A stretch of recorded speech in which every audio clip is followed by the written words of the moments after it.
Aunque una actuación así no hubiera concordado con su carácter, me pregunté si Roosevelt habría puesto algo en el café. No brandy, sino algún alucinógeno. En ese momento yo tenía la cabeza más clara y a la vez más confusa que nunca, como si estuviera en un estado alterado de conciencia. El gato me silbó y yo silbé al gato. Orson me gruñó y yo le lancé un gruñido.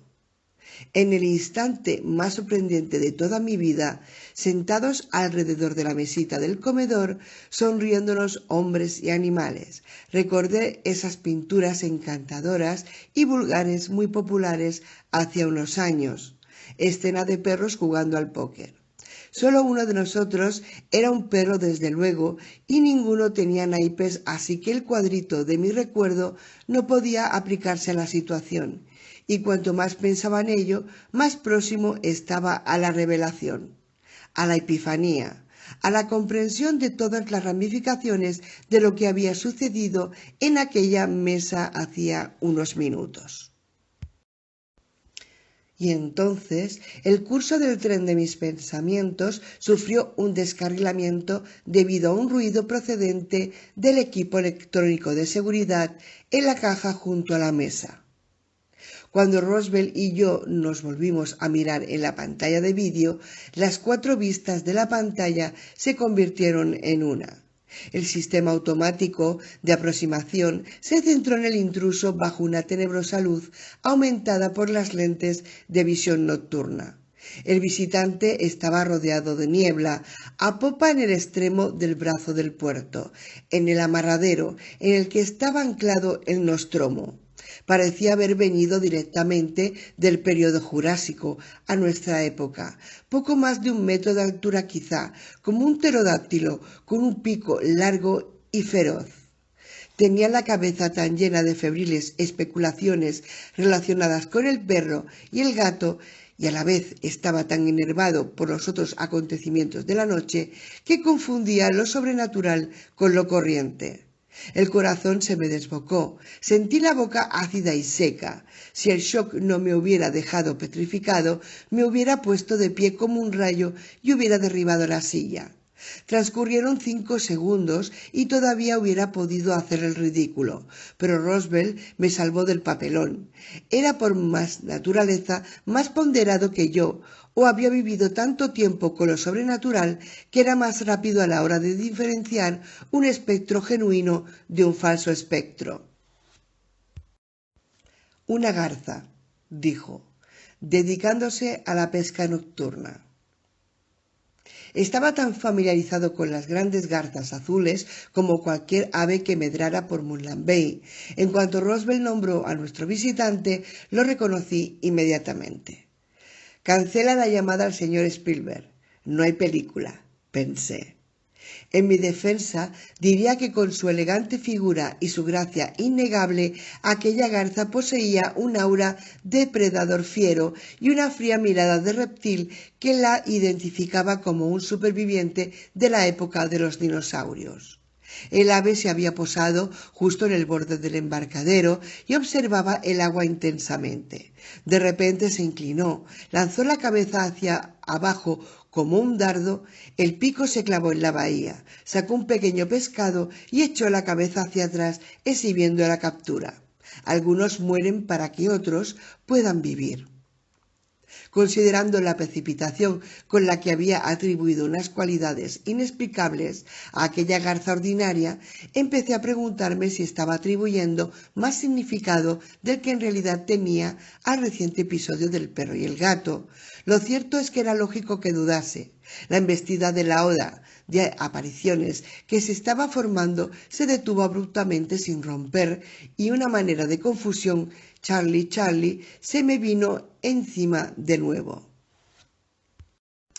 Desde que Gloria Chan me enseñó la comunicación entre las especies, dijo Roosevelt desviando mi atención de la pantalla, lo cual significa ser un buen escucha de lo cósmico, mi vida se ha enriquecido inmensamente. Buena escucha de lo cósmico, repetí, preguntándome si Bobby sería capaz de ejecutar uno de sus encantadores estribillos con una frase tan cojonuda como esa. Es posible que sus experiencias con los monos le dejaran con un déficit permanente de escepticismo y sarcasmo. Yo esperaba que no fuera así, aunque el cambio puede ser un principio fundamental del universo. Algunas cosas parecen intemporales, entre ellas la existencia de que Bobby, en una vida dedicada solo a las cosas tan elementales como la arena, el surf y el sol. Me he divertido mucho con todos los animales que han venido aquí durante años, decía Roosevelt, como si fuera un veterinario recordando su carrera dedicada a la medicina animal. Estiró la mano hasta Mungo Jerry, le acarició la cabeza y le rascó detrás de las orejas. El gato se restregó en la gran mano del hombre y ronroneó. Pero estos nuevos gatos que he encontrado los últimos 2 años poseen mayores posibilidades de comunicación. Se dirigió a Orson. Y estoy seguro de que tú eres casi tan interesante como los gatos. Jadeando y con la lengua colgando, Orson puso una expresión de perfecta vacuidad perruna. Oye, muchacho, nunca me has engañado, le aseguró Roosevelt, y después de un jueguecito con el gato, se hace un momento, ya se puede dejar de fingir. Haciendo caso omiso de Mungo Jerry, Orson se puso a mirar fijamente 3 galletas que había frente a él, en la mesa. Puedes fingir que eres un perro hambriento, puedes fingir que para ti no existe nada más importante que esos bocados, pero yo me doy cuenta. Con la vista fija en las galletas, Orson gimoteó con expresión anhelante. Fuiste tú quien trajo a Chris aquí por primera vez, muchacho. ¿Por qué viniste si no para hablar?, preguntó Roosevelt. Una nochebuena de hacía más de 2 años, un mes antes de la muerte de mi madre, Orson y yo habíamos estado dando nuestro paseo nocturno como era habitual. Él solo tenía 1 año entonces. Era juguetón y vivaracho como todos los cachorros, pero no tanto. Cuando contaba 1 año no siempre podía reprimir su curiosidad y no siempre se comportaba tan bien como lo hacía después. Estábamos mi perro y yo en la cancha de baloncesto contigua al instituto y yo me dedicaba a hacer lanzamientos. Le decía a Orson que Michael Jordan debería sentirse satisfecho de que yo hubiera nacido con XP y de que no pudiera competir bajo las luces, cuando el chucho de pronto se alejó corriendo. Lo llamé varias veces, pero él solo se detuvo un momento para mirarme y luego volvió a alejarse. Cuando me di cuenta de que no iba a volver, no tuve tiempo siquiera de guardar la pelota en la mochila que colgaba del manillar de la bicicleta. Pedaleé tras la fugitiva bola de pelo que me obligó a una salvaje persecución. Pasó por calles y avenidas, atravesó el Cuester Park, bajó el muelle y luego hasta los amarres y el Nostromo. Aunque raramente ladraba, aquella noche lo hizo con frenesí mientras saltaba del muelle directamente a cubierta más allá del amarre del crucero. Y cuando yo me detuve en las húmedas tablas del desembarcadero, Roosevelt ya había salido de la embarcación y estaba acariciando y calmando al perro. «Querías hablar», le dijo Roosevelt a Orson. «Viniste aquí para hablar, pero sospecho que no confías en mí». Orson bajó la cabeza y clavó la mirada en las galletas. «Hace 2 años sospechaste que quizá yo podía estar implicado con los de Wyvern y decidiste comportarte como un perrito hasta estar seguro». Orson olisqueó las galletas, volvió a lamer la mesa a su alrededor como si no fuera consciente de que le estaban hablando. Esos nuevos gatos proceden de Wyvern. Algunos son primera generación, los prófugos originales, y otros segundas generaciones que han nacido en libertad, dijo Roosevelt, volviendo a centrar en mí su atención. ¿Animales de laboratorio?, inquirí. La primera generación sí lo eran. Ellos y su prole son diferentes de los otros gatos, diferentes en muchas cosas. Son más inteligentes, añadí recordando el comportamiento de los monos. Sabes más de lo que creías. Ha sido una noche muy activa. ¿Hasta qué punto son inteligentes? No sé cómo calibrarlo, repuso evasivo. pero son más inteligentes y diferentes también. ¿Por qué? ¿Qué les hicieron? Lo ignoro, contestó. ¿Cómo consiguieron liberarse? Eso me pregunto yo también. ¿Por qué no los han capturado? Me estás dando la paliza. No se ofenda, pero miente muy mal. Siempre me ha pasado, contestó Roswell sonriendo. Oye, hijo, yo tampoco lo sé todo, solo lo que los animales me cuentan, y a ti no te conviene saber demasiado. Cuanto más sepas, cuanto más quieras saber, ya tienes bastante con preocuparte de tu perro y tus amigos. Suena a amenaza, dije sin animosidad. Cuando alzó sus inmensos hombros, se creó una corriente de aire. Si piensas que he cooperado con ellos en Wyvern, entonces es una amenaza. Si crees que soy tu amigo, entonces es una advertencia. Aunque deseaba creer a Roswell, compartía las dudas de Orson. Me resultaba difícil creer que ese hombre fuera capaz de una traición, pero estaba en el estado fantástico del espejo mágico y creía que el rostro verdadero era el rostro falso. Nervioso por la cafeína, pero no con deseos de ingerir más, acerqué la taza a la cafetera y la volví a llenar. Lo que puedo decirte, dijo Roswell, es que al parecer hay perros y gatos procedentes de Fort Wyvern. Orson no es de Wyvern. ¿De dónde salió? Apoyé la espalda en la nevera y sorbí un poco de café caliente. Nos lo dio un colega de mi madre. Su perra había tenido cachorros y necesitaban encontrar casas para ellos. ¿Uno de los colegas de tu madre en la universidad? Sí, un profesor de Aston. Roswell se me quedó mirando en silencio mientras una terrible sombra de piedad le atravesaba la cara. ¿Qué? Pregunté. La nota de temblor en mi voz no me gustó. Abrió la boca para hablar, pero luego se lo pensó mejor y continuó en silencio. De repente fue como si quisiera evitar mis ojos. Él y Orson se concentraron en las malditas galletas. Al gato no le interesaban las galletas. Me observaba. Sí, un gato de oro puro y ojos de diamante, permaneciendo en silenciosa guardia durante milenios en la cámara sagrada de una pirámide bajo un mar de arena. Hubiera recuperado la vida de repente ante mis ojos, no hubiera parecido más misterioso que ese gato con su mirada fija y antigua. No creerás que Orson procede de Wyvern. ¿Por qué le iba a mentir a mi madre uno de sus colegas? Le pregunté a Roswell. Sacudió la cabeza, como si no lo supiera, pero lo sabía muy bien. Me desorientaba aquella fluctuación entre revelaciones y secretos.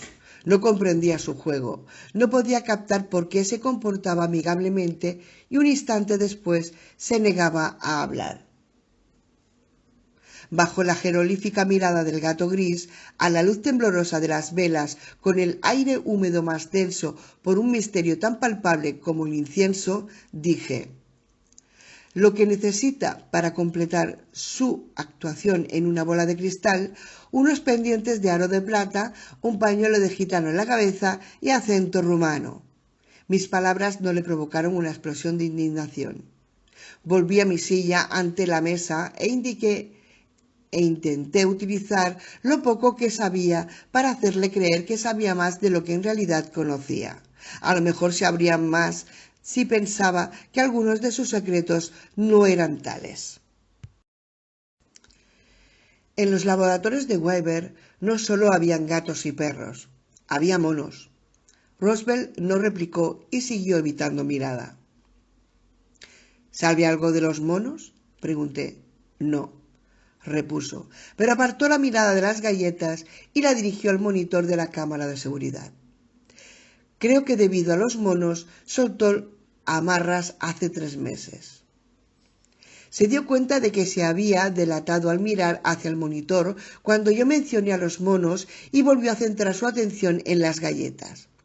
Solo había disponibles 100 amarres en aguas de la bahía, en la dársena para embarcaciones menores, y casi eran tan apreciados como los del muelle.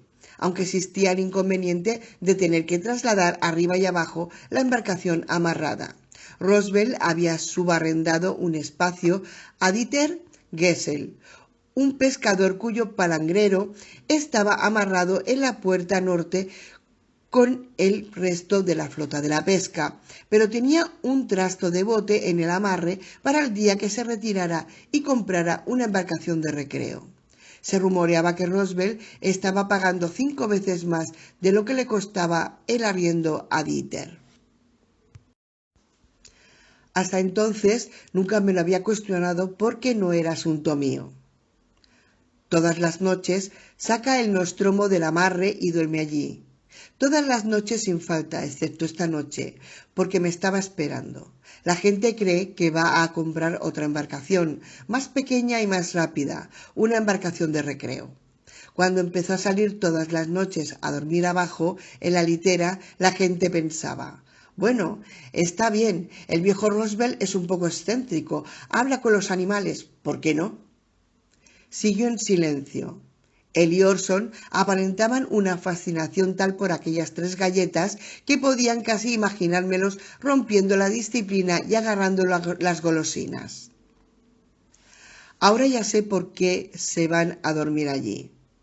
Se imagina que está a salvo, quizá porque los monos no nada bien, o al menos no les divierte hacerlo. Muy bien, chico. Aunque no quieras hablar conmigo, puedes coger tus bocaditos, dijo, como si no me hubiera ido. Orson arriesgó un intercambio de miradas con su inquisidor buscando una confirmación. Adelante, le urgió Roosevelt. Orson me lanzó una mirada vacilante, como preguntándome si creía que el permiso de Roosevelt era un truco. Él es el anfitrión, dije. El perro agarró la primera galleta y la masticó con expresión de felicidad. Finalmente fui al centro de su atención y con esa irritante expresión de piedad en el rostro y en los ojos, Roosevelt dijo: las personas que están detrás del proyecto de Weber quizá tuvieran buenas intenciones al principio, al menos alguna de ellas. Creo que podían haber obtenido algo bueno de su trabajo. Alargó la mano hacia el gato, que se relajó bajo su caricia, pero no apartó de mí sus brillantes ojos. Aunque en todo este asunto existe un lado oscuro, un lado muy oscuro, según me han contado, los monos son solo una manifestación de este lado. ¿Solo uno? Roosevelt clavó en mí su mirada durante un buen rato, en silencio, mientras Orson se comía la segunda galleta. Cuando al fin dijo algo, lo hizo con una voz muy suave. En esos laboratorios había algo más que gatos, perros y monos. Ignoraba lo que había querido decir. Sospecho que no se refiere a cerdos de Guinea o a ratones blancos. Desvió la mirada y se concentró en algo que estaba más allá de la cabina de la embarcación. Habrá muchos cambios. Se dice que el cambio es bueno, algunas veces. Cuando Orson se hubo comido la tercera galleta, Roosevelt se levantó de la silla, cogió al gato, lo apretó contra el pecho, lo acarició con suavidad. Parecía considerar si yo necesitaba o debía saber más. Cuando finalmente volvió a tomar la palabra, lo hizo otra vez con aquel tono misterioso. Estoy cansado, hijo. Debería estar en la cama hace horas, pero quería avisarte de que tus amigos estaban en peligro si seguías adelante. El gato le pidió que me avisara. Es cierto. Me levanté y empecé a darme cuenta del movimiento de la embarcación. Durante un instante me dominó una sensación de vértigo y me agarré al respaldo de la silla para mantenerme en equilibrio. Aquel síntoma físico se unió a la confusión mental y la noción de la realidad se fue haciendo cada vez más tenue. Me sentí como si estuviera corriendo por el borde superior de un remolino que iba a succionarme rápido, rápido, rápido, hasta hacerme atravesar el fondo del embudo, mi versión del tornado de Dorothy, y me encontré no en Oz, sino en Waimea Bay, Hawái, discutiendo solemnemente delicados asuntos de la reencarnación con Pia Click. Y el gato, Mungo Jerry, ¿No se relaciona entonces con los de Weber?, pregunté, aunque era perfectamente consciente de la extrema inconsistencia de la pregunta. Huyó de ellos. Relamiéndose para asegurarse de que ninguna preciosa amiga de las galletas se le quedaba adherida a los labios o en el pelo del hocico, Orson abandonó la silla del comedor y vino a mi lado. A primeras horas de la noche me han descrito el proyecto de Weber en términos apocalípticos. Como el fin del mundo, le expliqué a Roosevelt. Del mundo tal y como lo conocemos. ¿Lo cree así? Podría suceder, sí. Pero quizá cuando todo esto suceda, los cambios serán para mejor y no para peor. El fin del mundo que conocemos no es necesariamente lo mismo que el fin del mundo. Como los dinosaurios después del impacto del cometa. Tengo mis momentos de duda, admitió. Si tiene tanto miedo como para soltar amarras y salir a dormir todas las noches, si realmente que lo que estaban haciendo en Weber era tan peligroso, ¿por qué no se ha ido de Moonland Bay? Consideré la posibilidad, pero aquí tengo mis negocios, mi vida está aquí. Además, no hubiera podido escapar, solo comprar un poco de tiempo. Nadie está a salvo. Es una perspectiva sombría, es lo que creo, y sin embargo no parece deprimido. Con el gato en brazos, Roosevelt salió de la cabina principal y atravesó la sala de la popa.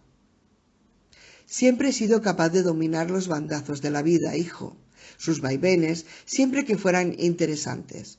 He disfrutado de una vida plena y variada y lo único que me espanta de verdad es el aburrimiento. Salimos a cubierta de popa en medio del abrazo viscoso de la niebla. La vida puede resultar muy peligrosa aquí en la joya de la costa central, pero vaya como vaya este asunto, te aseguro que no resultará aburrida. Roosevelt tenía más en común con Bobby Holloway de lo que hubiera imaginado. Bien, señor, gracias por su advertencia. Eso creo. Me senté en la brazola de la escotilla y me deslicé de la embarcación al muelle un par de pies más abajo. Orson lo hizo a mi lado. La gran garza ya se había ido, la niebla se arremolinó a mi alrededor, las aguas negras se rizaban bajo la embarcación y todo lo demás permanecía tan inmóvil como un sueño de muerte. Solo había recorrido 2 pasos hacia la pasarela cuando oí a Roosevelt. ¿Hijo? Me detuve y me volví. La vida de tus amigos está realmente en peligro, pero tu felicidad también está en juego. Créeme, no quieras saber más de todo esto. Ya tienes bastantes problemas. El modo en que has de vivir. No tengo ningún problema, aseguré. Solo más ventajas y desventajas que otros. Tenía la piel tan negra que podía haber sido un espejismo en la niebla, una jugarreta de las sombras. El gato que sostenía en sus brazos era visible, solo se veían sus ojos, incorpóreos, misteriosos, brillantes órbitas flotantes en el aire. ¿Otras ventajas? ¿Realmente estás convencido?, preguntó. Sí, contesté, aunque no estaba muy seguro de que me lo creía. De hecho, podía ser verdad, o me había pasado parte de la vida convenciéndome de que era cierto. Durante mucho tiempo, la realidad es como tú quieres que sea. Te diré algo más, dijo. Una cosa más para que te convenzcas de que debes abandonar y hacer tu vida. Esperé. La razón por la que la mayoría de ellos no quiere hacerte daño, la razón por la que quieren controlarte asesinando a tus amigos, la razón por la cual la mayoría te venera es porque lo que fue tu madre, añadió con expresión de pena en la voz. El miedo, tan blanco y frío como un grillo de Jerusalén, ascendió por la parte inferior de mi espalda y por un momento los pulmones se me contrajeron tanto que no pude respirar. No sabía por qué, pero la enigmática revelación de Roosevelt me afectó profundamente. Quizá porque comprendí más de lo que imaginaba. Quizá la verdad estaba esperando ser reconocida en los cañones del subconsciente o en el abismo del corazón. ¿Qué quiere decir?, pregunté cuando recobré el aliento. Si piensas en ello un momento, contestó, si piensas de verdad, quizás comprenda por qué no vas a ganar nada si sigues con tu idea, y en cambio si tienes mucho que perder. El conocimiento de uno mismo no trae la paz, hijo. Hace cientos de años no sabíamos nada de la estructura atómica o del ADN, o de los agujeros negros, y sin embargo, ¿somos más felices ahora que estamos enterados? Cuando dijo la última palabra, la niebla llenó el espacio encubierta donde él había estado. La puerta de una cabina se cerró suavemente. Con un sonido más fuerte se corrió un pestillo. 24. Alrededor del crujiente Nostromo, la niebla hervía en lento movimiento. Monstruosas criaturas parecían formarse más allá de la bruma. Aparecían y luego se disolvían. Inspirado por la revelación de Roswell Frost, cosas más temibles que monstruos en la niebla cobraron forma en las brumas de mi mente, pero no quise concentrarme en ellas, para que fueran adquiriendo consistencia. Es posible que tuviera razón. Si me enteraba de todo lo que quería saber, después podría lamentar haberme enterado de la verdad. Bobby dice que la verdad es dulce pero peligrosa y que las personas no podrían seguir viviendo si se enfrentaran con la fría verdad sobre sí mismas. En estos casos, le dijo que él nunca sería un suicida. Mientras Orson me predecía en la pasarela, consideré las opciones e intenté decidir qué hacer y a dónde ir. Había una sirena cantando y yo solo la podía oír en su peligroso canto. Y aunque tenía miedo de zozobrar contra las rocas de la verdad, su hipnótica melodía era irresistible. Cuando llegué al final de la pasarela, le dije a mi perro: «Bueno, cuando quieras puedes empezar a explicarme todo esto. Ya estoy listo para escuchar». Aunque Orson hubiera podido responderme, no parecía encontrarse muy comunicativo. La bicicleta seguía apoyada en el pilar de la dársena. La goma del manillar estaba fría, resbaladiza y húmeda debido a la condensación. Los motores del Nostromo se pusieron en marcha a nuestras espaldas. Cuando me volví a mirar, vi las luces de navegación de la embarcación difusas y formando anillos en forma de halos en la niebla. No vi a Roswell en la cabina de mandos, pero sabía que estaba allí. Solo quedaban unas horas de oscuridad, pero él sacó su embarcación aunque hubiera poca visibilidad.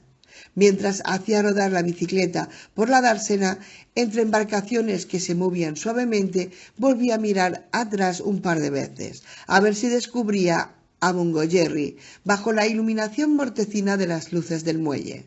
Si nos seguía, era muy discreto. Sospeché que todavía se encontraba a bordo del Nostromo. La razón por la cual la mayoría te venera es por lo que fue tu madre.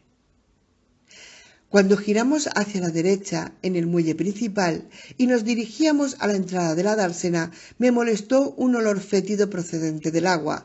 Evidentemente la marea había arrastrado un calamar muerto o un rabio ahorcado o un pez entre los pilotes. El cadáver podrido debió de quedarse atrapado entre la superficie del agua y una de las masas dentadas de las compuertas de cemento. El hedor era tan punzante que impregnaba el aire húmedo y tan repulsivo como el caldo de la mesa del diablo. Contuve la respiración y mantuve la boca bien cerrada para defenderme del desagradable sabor que difundía la niebla. El gruñido de los motores de la Nostromo dejó de oírse cuando salió del embarcadero. Ahora el apagado y rítmico golpeteo procedente del agua no sonaba como un motor, sino como el horrible latido del corazón de un leviatán, como si un monstruo de las profundidades fuera a salir a la superficie para echar a pique todos los barcos, derribar el muelle y sumergirnos en una tumba de frías humedades. Cuando habíamos recorrido la mitad del muelle principal, me volví a mirar y comprobé que no había rastro del gato. «Diablos, esto empieza a oler a fin del mundo», le dije a Orson. Hizo un gesto de alegría cuando dejamos atrás el hedor de muerte y nos dirigimos hacia el resplandor de unas lámparas montadas encima de unos pilares teca maciza, ante el pilón de la entrada principal. En medio de un resplandor casi líquido, junto a las oficinas del muelle, Louis Stevenson, el jefe de policía, salió a la luz. Iba todavía de uniforme, como cuando lo habíamos visto a primeras horas de la noche. «Estoy de mal humor», dijo. Apenas fue un instante, pero cuando emergió de las sombras observé en él algo tan extraño que fue como si alguien me taladrara la espina vertebral con un sacacorchos helado. Fuera lo que vi, o creí ver, desapareció en un segundo, aunque me provocó temblor y una aguda turbación, y la extraordinaria percepción de estar en presencia de algo espantoso y maligno. Sin embargo, fui incapaz de identificar la causa precisa de esta sensación. El jefe Stevenson sostenía una pistola enorme en la mano derecha. No estaba en una sala de tiro, pero el hecho de llevar el arma en la mano no era fortuito. El orificio apuntaba a Orson, que estaba 2 pasos por delante de mí. Bajó el arco de la luz de la lámpara mientras yo permanecía en las sombras. «¿Quieres saber qué me pone de mal humor?», preguntó Stevenson, deteniéndose a una distancia de 10 pies. «¿Se encuentra mal?», aventuré. «No estoy enfadado porque esté jodido». El jefe no parecía el mismo. Su voz era familiar. El timbre y el acento no habían cambiado, pero había una nota de dureza en lo que antes era sosegada autoridad. Habitualmente su discurso fluía como un río y te encontrabas flotando en él, tranquilo, cálido y seguro, pero ahora la corriente era rápida y turbulenta, fría y tortuosa. «No me encuentro bien», dijo. «No me encuentro bien en absoluto. De hecho, me siento como una mierda y no voy a tener mucha paciencia con todo lo que me ponga peor. ¿Me comprendes?». Orson se había quedado inmóvil, como de hierro fundido, y no apartaba los ojos del orificio de la pistola del jefe. El muelle era un lugar desolado a aquellas horas. Las oficinas y la gasolinera cerraban a las 6 en punto. Solamente 5 propietarios de embarcaciones, además de Roosevelt Frost, vivían a bordo de sus barcos e indudablemente ya estaban durmiendo. El embarcadero estaba tan solitario como las hileras de lápidas de granito de los amarraderos eternos del cementerio de San Bernadette. La niebla amortiguaba nuestras voces, nadie iba a oír nuestra conversación. «No puedo obtener lo que necesito porque ni siquiera sé lo que necesito. ¿No es una putada?».